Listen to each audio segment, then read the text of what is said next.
Unang Korinto 10:31, yun si Pablo.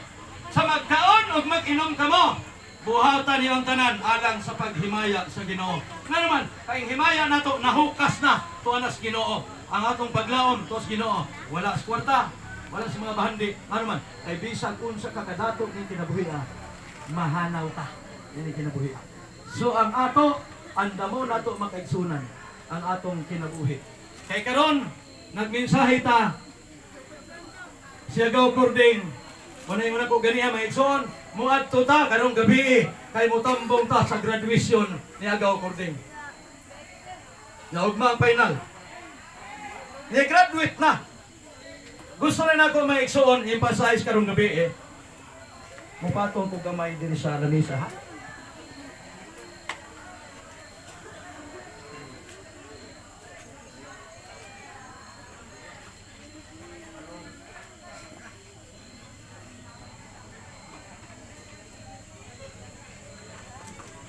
Ni alam ko ibasahon diri may igsuon. Di na kayo magdugay, di na taabtan o alaunas gabi ani. Akong balikan atong diskutan ako atong Huwebes tungod kay ang pastor paganiha siya muuna kay basig mahutag bersikulo. So di ni mahurot igsuon 31 mil ka bersikulo sulod dinhi. Munang di ni mahuman og ubay-ubay unya niya may bisag usar ka bersikulo dugay na ni igsoon kung imo ning sabton pag-ayo. Ingon ang Mateo 24:15 ang mubasa mosabot. Di kay pataka na tagbasa, pagbasa na to usa ka teksto balhin na pud daw pag kasabot dito unahan. Una nga basahon unya sabton. Ingon dinhi, who can count the dust of Jacob or number 1/4 of Israel? Sa kinsamay magahimo pag-ihap sa abog ni Jacob. Wala. Nabay bright na to dinhi mo ihap og abog. Sa may ganahan mo ihap na og mag-travel ta, maniguro gyud tag aircon kanang sirado para way abog musulod. Usa na pag-ihap mo likay-likay man tana. Unya nakakita ba pud mo naay tindahan na maligyag abog? Wala. Di po nang gustong tao masudlan abog ang ilong. Sampungan ang ilong labi nag-abog. Usa na pag-ihap. Di kagaihap. Kay mahadlok magani kag abog. Iyon pa din bisag 1/4 na lang. Kaya ikaw maihap mga igsoon. Ang iya na lang, ingon si Balaam, ingon pa niya, let me die the death of righteous, and let my end be like his. Igsoon kini lang. Maura nito hisgutan ron. Kining tulo lang kalitra. O himua nga ang akong katapusan mahisama sa iya. Bahalagi na lang ko kaihap siyang abog. Himua lang nga ang akong katapusan mahimong sama niya. Ang end nga gigamit diri mga igsuon, dili ni end nga tapos na, wa na. Kung baga sa salida, pag diin na ganing ibutang, wa na isumpay. Wa na isumpay. Muna ang tao maningkamot ug sunod yun kanang hapit na mag-ending. Musunod na pag-ayo kay inig diin ana may igsoon, wa na naisumpay. Pero ang ending nga gisulti igsoon, dili katapusan kung dili sangkuan. Ano niyo makuha may igsoon sama ini? Ang tubig sa sapa, bisag unsaon na niya agas, bisag unsaon agas, di na siya mubalik sa babaw. Mungadto na siya subos. Asa na siya padong? Munang giyon sa English, the sea is the end of the river. Pero wag pasabot nga ang sapa ni sangkos dagat mawala ng sapa. Mooning end mga igsoon sangkuan ang tanang mga tao musangko sa kamatayon. Motong iuli pastor kaniya, Noy 27 Sebranon, paborito sa mga magwawali. Kaya ang matog usa ginbutan sa Dios nga mamatay sa matausa. Ang Dios pag ginagbuot, ang Dios na nagbuot. Nga naman, kay balaod man niya. Sa una, wa gitabot sa Dios kay gipapili ta. Pero kay nipili man ta, ang unang nagbuot nga mamatay ta, kita mismo mga igsoon. Ang tao mismo. Anak na may balaod sa Diyos, mamatay gayud kamo. Na ang Dios na nagbuot, nga mamatay gid ka. Aman, gilapas man nimo ang balaod. Munang tulog ka litra igsoon atong hisgutan karon. Ang litrang ako na ning gipasize ni atong milabay ng mga gabi Ang litra nga makaigsunan, expiration of our days in life. Ang atong mga adlaw sa kinabuhi sama kang agaw kurding mahurot ni mga igsoon. Katapusan karon moingon ta nga karon ang katapusang gabi sumpayan nato katapusang gabi sa haya ni Brother Kuding. Kay kung moingon ta nga katapusan ng gabi ugma wa nay gabi. Puro na ang adlaw. Mao ni mga igsoon, expiration of our days in life.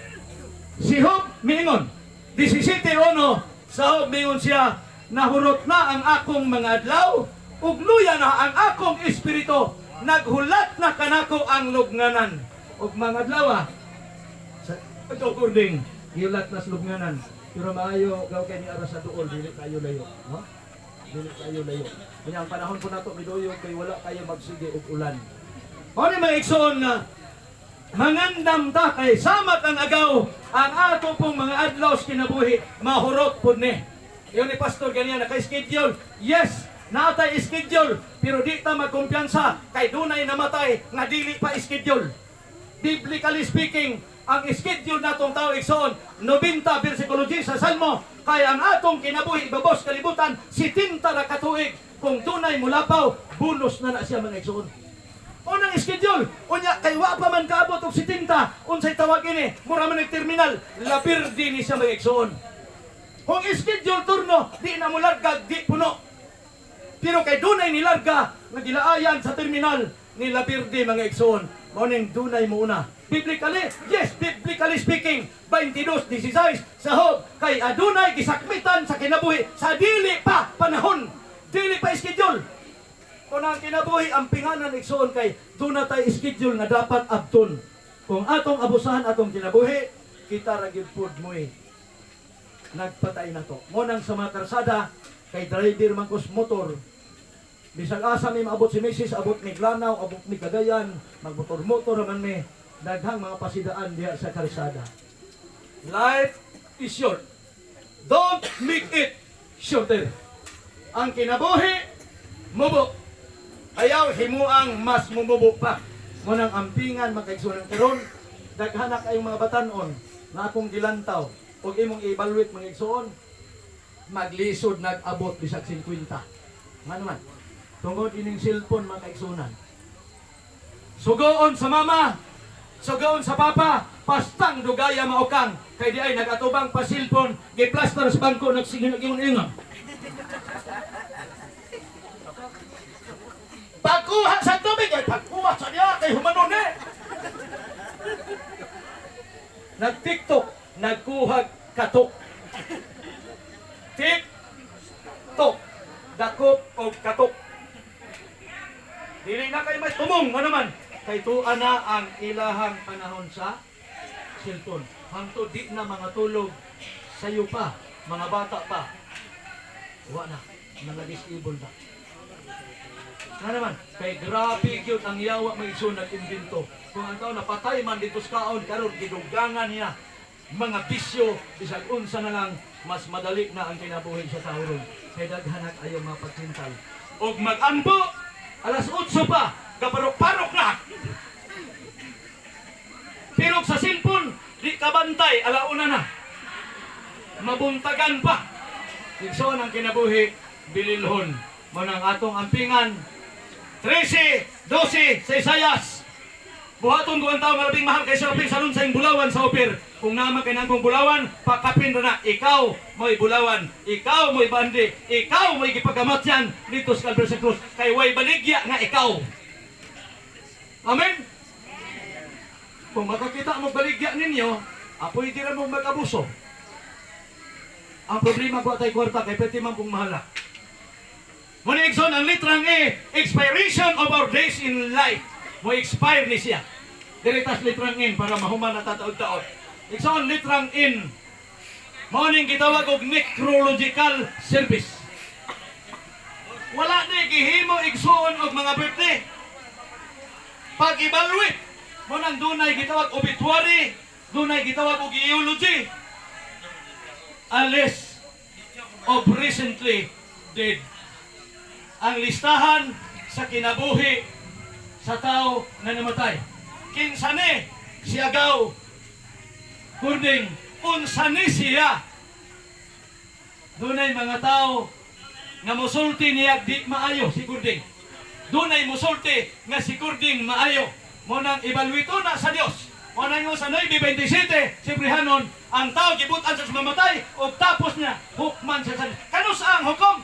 Ang execution mga kaigsunan pagbalik unya sa Ginoo. Unang Tinika 4:17 ayaw kamo kahibulong nini. Motingog ang budyong trumpeta sa Dios o ang tanang nga namatay nga naa kang Kristo mobangon paguna. Ikson, mauna ni ang pag-execution, mauna ni ang hukom. Nga naman, ikaw nga na ni Kristo, nakakasyuta, usara katingog sa budyo, bangon. Pero kadtong nagkinabuhi, nga wala mag-ubay sa kabuton sa Dios, mayupi na lang ng trumpita sa manulunda, mabungol na lang si kinatingog, dili ka kabangon.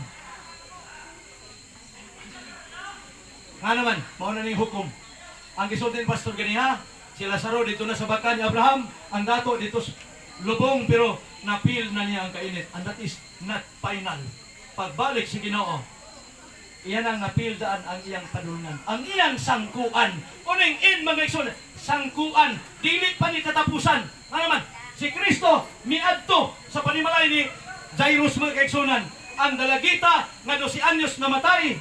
Samtang si Jairus miadto kang Kristo, kay gusto nga magpatabang kay ang bata nagmasakiton. Apan pagkataod ang mababaeng dito sa balay ni Jairus miapas miingon kang Jairus ayaw na sa muka ang magtutudlo kay imong anak patay na. Unsa isulti ni Kristo adtuon pero imong mga babaeng nagreport di na lang siguro kay patay na. Niadto si Kristo uban siyang mga apostoles. Gikataw-an siya kay ingon ni Kristo wala mamatay natulog. At tuon kay pugkaon. Manekson, tanawon ninyo ang chapter 5 sa Marcos. Si Kristo mingon, Talita kumi. Meaning to si bangon, inday. Ang patay na, may bangon mga igsoon. Muna mo, sangkok mantas kamatayon, pero dili pa ni mao ang katapusan. Na naman, kay naapay final execution sa atong mga kinabuhi. Ano sa ani? Sa akong gingon, pagbalik unya ni Kristo. Nang dili man ta magpanigsuon, maghukom tag unsa man ang punduka, ang ato ra gyud nga kung magkinabuhi ta nga naa ta sa pag-alagad sa Ginoo, do na may mga necrological nga himuon ang mga tao mosaksi nga si kurding maayong tao. Ang mga tao moingon nga si kurding dili maayong tao. Ano naman, kay dili man pud ta magkaparehas og mga batasan mga igsoon. Maskin sa Bible, nag-ingon ang kasulatan, magkakuyog ba ang duruha? Gawas kung sila magkakauyon. Tingali na yung mga tao nga makauyon sa kinaiya ni Nokurding, napoy mga taong nakauyon. So ang Dios mo'y nahibalo ni anak kay matag adlaw nga nagbuhata ang Dios na ay sekretaris langit nga nag-record sa atong mga binuhatan. 3:16 sa Malakyas, samtang ang mga tao magsultihanay ang balaang Diyos sa langit, naniit nila og naglista. Di ni mo malimbungan ng Diyos, di ka makatago kung unsa may imong mabinuhatan, i-reveal na pag-abot unyas katapusan. Ecclesiastes 12, versikulo 14, ipagawas ang mga tinago nimo nga mga binuhatan. Nahibaw-an sa Diyos. 4:13, Sibrihanon, ang tanan, way nakasalipod, nakit-an kini sa Diyos. Muna ikson nga dunay necrological, dunay musulti, dunay obituary, dunay eulogy na pagkahimuon. Ako nalipay ko na ikson kay pag-birthday